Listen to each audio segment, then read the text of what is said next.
Merci beaucoup, Seigneur Jésus-Christ, pour aujourd'hui. Merci beaucoup pour ma famille. Merci beaucoup pour chaque personne qui est en train de suivre. Je te bénis, Seigneur Jésus-Christ. Tu es digne de louange et d'adoration. Saint-Esprit, je t'appelle encore une fois. Viens et parle à nous, au nom puissant de Jésus-Christ. Amen. Shalom, bonjour, bon après-midi, bonsoir. J'espère que vous allez bien. Moi aussi, je vais bien par la grâce de Dieu. Amen. Ok, on a vu ensemble les commandements que Jésus-Christ nous a donnés. Et il a dit que le plus grand, c'est que nous aimons le Seigneur Dieu avec quoi? Toutes nos pensées. Amen. Et aussi, on a vu que, premièrement, on ne peut pas aimer quelqu'un qu'on ne sait pas. Amen. On doit savoir d'abord cette personne avant qu'on l'aime. Amen. Aujourd'hui, alors, je veux qu'on voit ensemble comment aimer Dieu avec nos pensées. Amen. Comment aimer Dieu avec nos pensées. Mais tout d'abord, il faut savoir que l'esprit humain est l'un des aspects les plus incroyables de la création. Il est plus puissant que le plus gros spectaculateur et peut résoudre les grands problèmes et faire des grandes découvertes. Amen. Cela rend les effets noétiques du péché particulièrement tragiques. Gloire à Dieu. Les effets noétiques du péché décrivent l'impact du péché sur le nous, le mental de l'humanité déchue. Amen. La faculté de penser avec laquelle nous raisonnons a été gravement perturbée et corrompue par la chute. Dans notre état naturel non régénéré, il y a quelque chose qui ne va pas du tout dans notre esprit. Gloire à Dieu. En conséquence de notre suppression de la connaissance de Dieu dans notre péché, nous avons été livrés à un esprit avili. On peut voir ça où? Dans Romains 1, 28. Gloire à Dieu. C'est terrible d'avoir un esprit réprouvé, un esprit qui maintenant, dans sa condition déchue, n'a pas la moindre étincelle de désirer d'aimer Dieu. Amen. Mais c'est le genre d'esprit que nous avons choisi pour nous-mêmes en Adam, le premier Adam. Donc, dans notre condition naturelle de chute, il n'y a rien de plus répugnant à notre esprit que l'amour de Dieu. Alors que nous restons non régénérés, nous avons une telle antipathie à aimer Dieu par nature que nous étouffons à la seule pensée du commandement du Christ d'aimer Dieu avec nos esprits. Amen. On a déjà vu ça. Gloire à Dieu. Nos esprits ont été corrompus par le péché, mais cela ne signifie pas que notre capacité à penser a été anéantie. Amen. Les meilleurs penseurs païens peuvent encore opérer des erreurs de logique sans renaître. Bien sûr, vous n'avez pas besoin d'être régénéré pour obtenir un doctorat ou bien un master, que ce soit en physique, que ce soit en biologie. Tu vois, gloire à Dieu. L'esprit déchu conserve la capacité de suivre l'argumentation formelle dans une certaine mesure. Mais cela se termine lorsque la discussion sur le caractère de Dieu commence, parce que c'est là que les préjugés sont si sévères et l'hostilité si grande que nombre de personnes les plus brillantes trébuchent. Amen. En fait, si une personne commence sa réflexion en refusant de reconnaître ce qu'elle sait être vrai, qu'il existe un Dieu, alors plus elle est brillante, plus son raisonnement l'éloignera de Dieu. Gloire à Dieu. Toute considération de l'esprit humain, par conséquent, doit commencer par quoi? Par la compréhension que par nature, l'esprit n'aime pas Dieu du tout. Et il n'aimera pas Dieu du tout, à moins que, et jusqu'à ce que Dieu, le Saint-Esprit, change immédiatement et souverainement sa disposition pour établir les affections sur lui. Gloire à Dieu. La régénération est la condition nécessaire pour aimer Dieu avec nos esprits.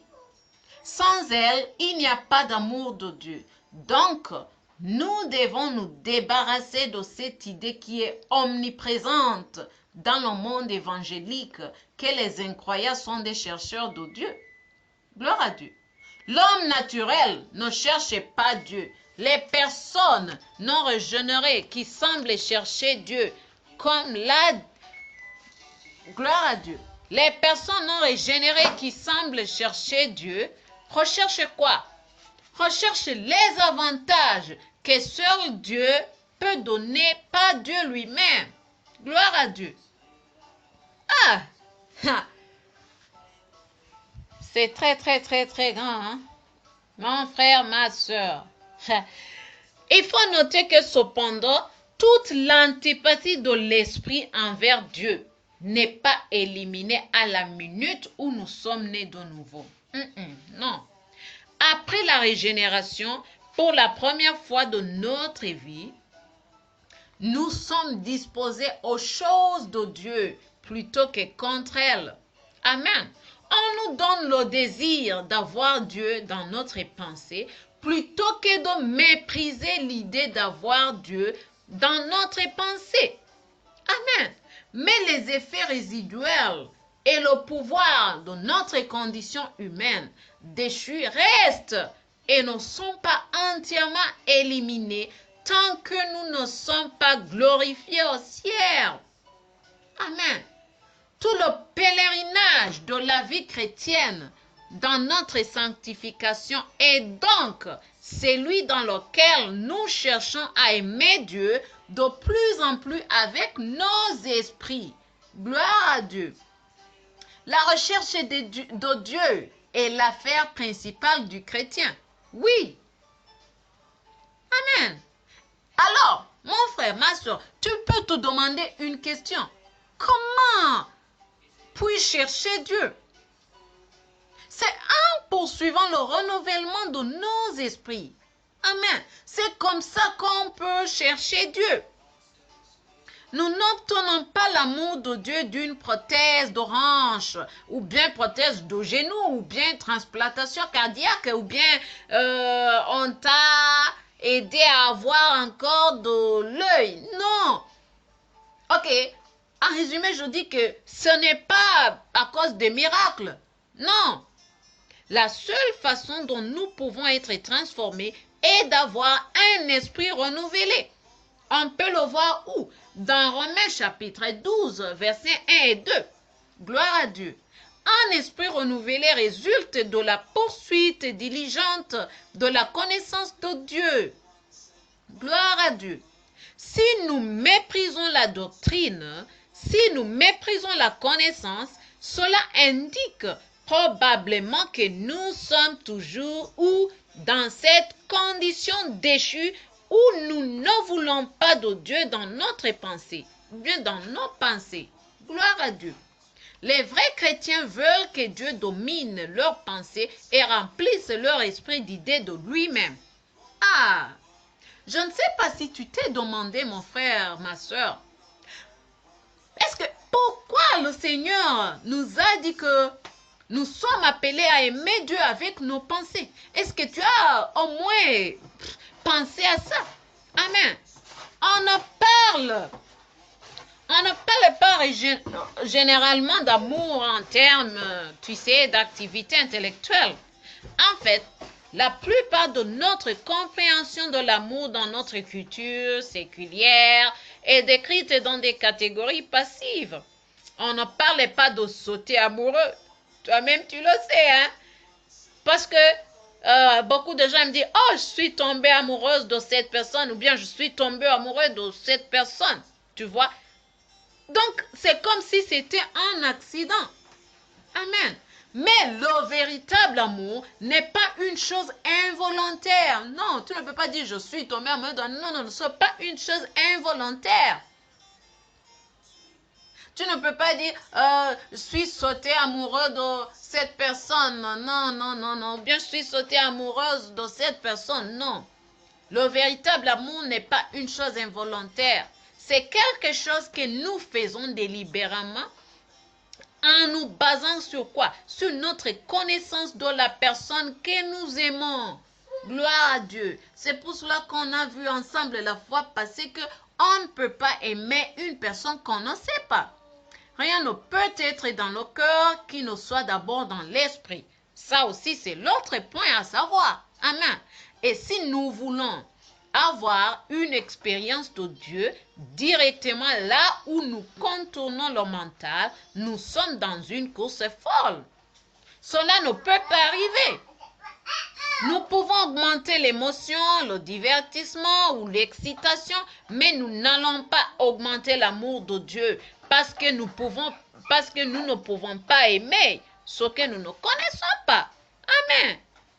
Un christianisme insensé n'est pas du tout un christianisme. Gloire à Dieu. Si nous voulons aimer Dieu davantage, nous devons le connaître plus profondément. Et plus nous sondons les Écritures et plus nous concentrons l'attention de nos esprits sur qui est Dieu et ce qu'il fait, plus nous comprenons un tout petit peu plus à son sujet et plus nos âmes s'enflamment. Gloire à Jésus-Christ. Nous avons une plus grande ardeur à l'honorer. Plus nous comprenons Dieu avec nos esprits, plus nous l'aimons avec nos esprits. Et aussi nos pensées, c'est la même chose. Amen. Aimer Dieu avec nos esprits, c'est le tenir en haute estime. Penser à lui avec révérence et adoration. Plus nous aimons Dieu avec nos esprits, plus nous serons poussés à faire cette autre chose qui nous est étrangère dans notre condition déchue, à savoir l'adorer. Est-ce que tu aimes adorer Dieu? Il faut l'aimer, hein?